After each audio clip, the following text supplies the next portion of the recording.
After watching the tape, what did you see from Washington State that kind of slowed you guys down? It was us.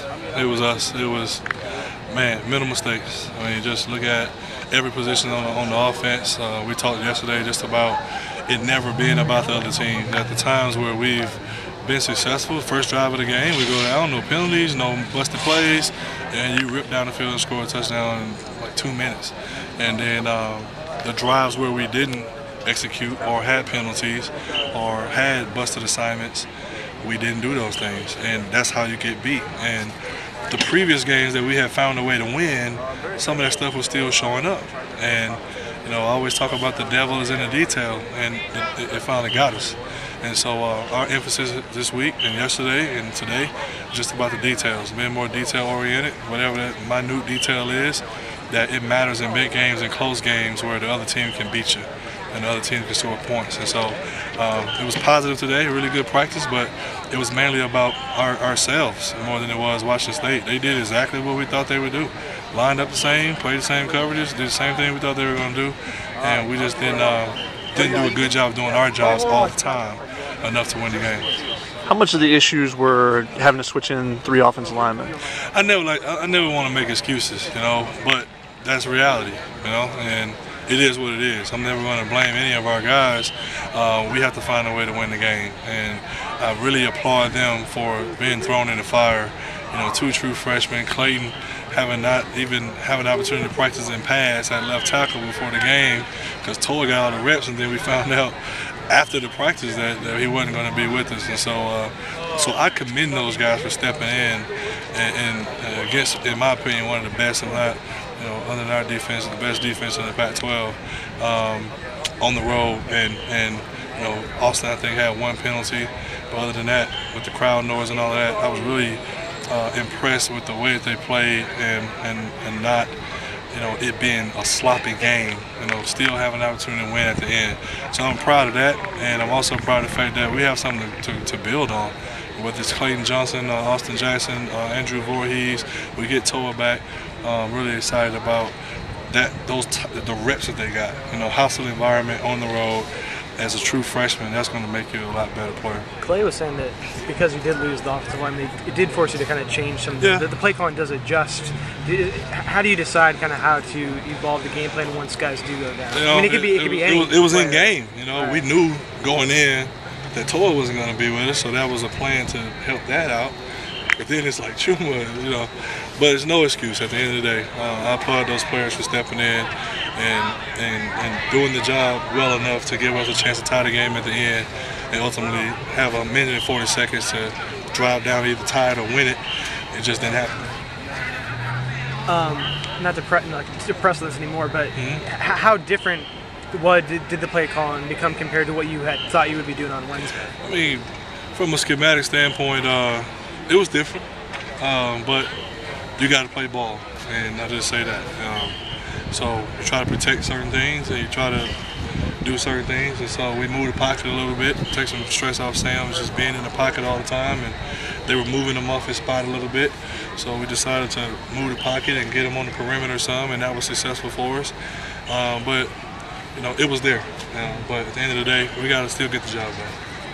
What about Hercules Matafa 50 was impressive? I mean, he's an undersized guy. Well, coming in, it's the defensive scheme, and he's just really good at what he does. And they're all about slanting and getting in gaps. You know, they know that with their size, they're undersized up front. They're not going to take you on head up, so they try to slant and move people to get on edges. And that's just hard. I don't care who you are. That's hard. It's going to be a sloppy day in the run game. Some things are going to split like the long run did, and some things are going to be ugly 2-3 yards, and you just kind of got to live with it and keep playing. But we knew that going in. It was going to be one of those type of nights in the run game, and you know, to rush for the amount of yards that we did, I was really impressed by that with the offensive line we were playing with. How do you refocus your team going forward for the rest of the season? I commend this group. They watch the film. You know, tell the truth Monday is what we call it on Monday, and the film doesn't lie. We all saw it, we all talked about it, and today their attitude was ready to go play. And you know, this is a great group of guys, man. Great special group of guys. They like criticism. They like taking hard coaching. They listen to us all, and they came out today with a better focus and had a really good practice. Is it hard for some of these young receivers that haven't even played in some games, and then all of a sudden Friday night they're in key situations? They got to play. That's the only way you get to grow up, and it's to play. And you're talking about guys who have done it in practice, but the one thing that hadn't happened, whether it was Josh Mortabebe,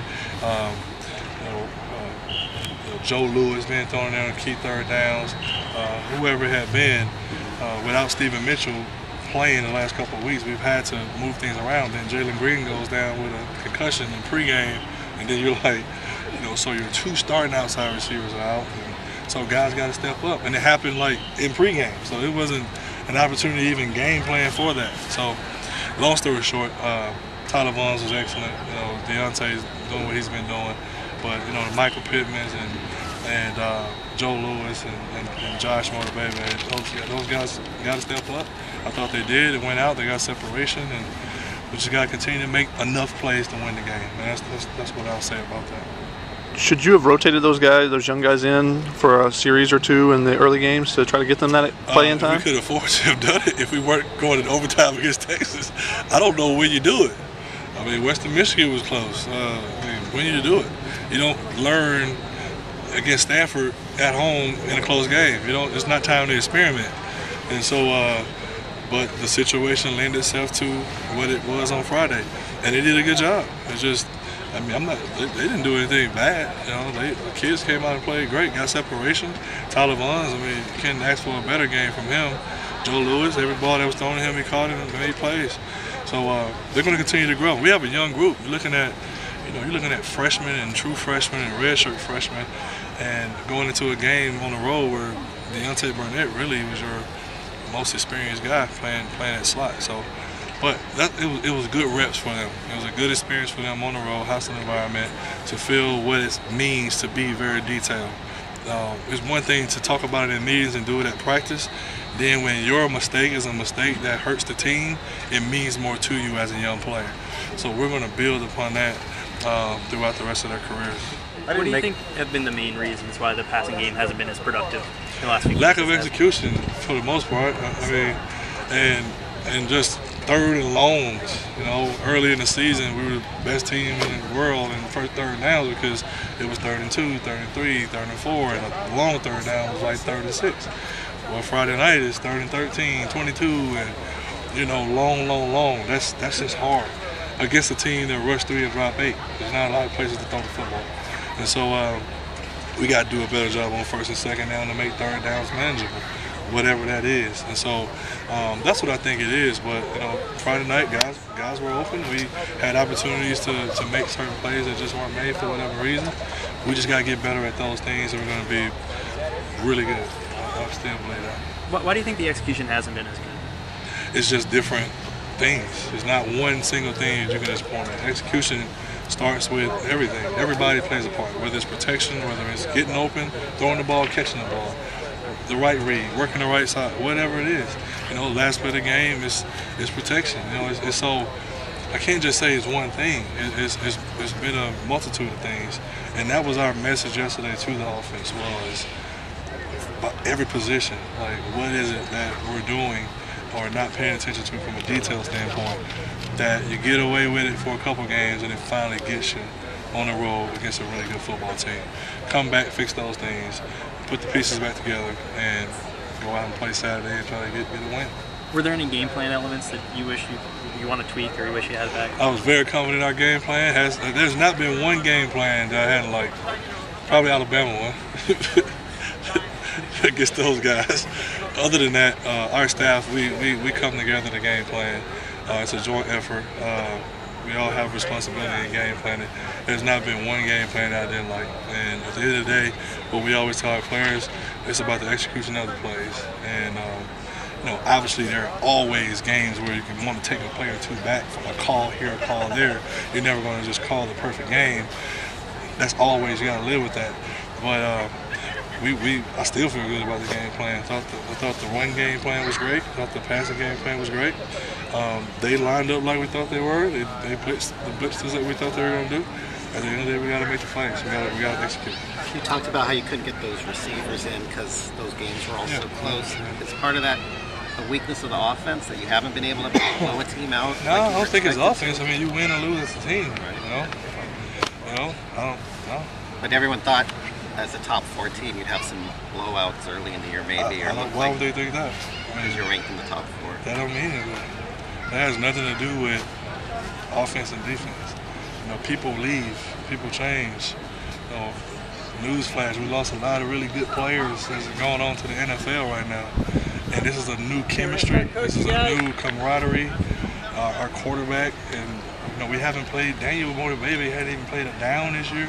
You're talking about basically 3 of his top 4 wide receivers from a year ago that aren't here anymore. These guys are going to be good. We're going to get there, but we're still a work in progress. No question about that. They're going to be really, really good. We're working towards that, but we're still working to get that rhythm and that timing and that trust that we had a year ago in a very veteran group of wide receivers that aren't here anymore. Why have you guys struggled so much, maybe inside the 5-yard line? You've had a couple chances and been stopped. One, we had the fade thrown to Josh in the corner, and DB made a play on the ball. Whatever that reason was, we ran it on first down. We got stopped on first down. It was 2 yards to go. Felt like we can run it in. They stopped us running it in. I mean, you call those same plays again. You trust your guys, especially after the success that we were averaging 5.6 yards of a rush. You feel like you can get that done. We just didn't get it done. So we had ran some zone read stuff that worked for us. It was the same type play, and it didn't work. So if you call the same ideas 3 times and 2 of them work, you feel pretty good about it. Now the bad thing about it is not getting those 7 points and selling for 3 in that situation. But I mean, you make those same calls again because they had worked in previous trips in the red zone. It just didn't work that time.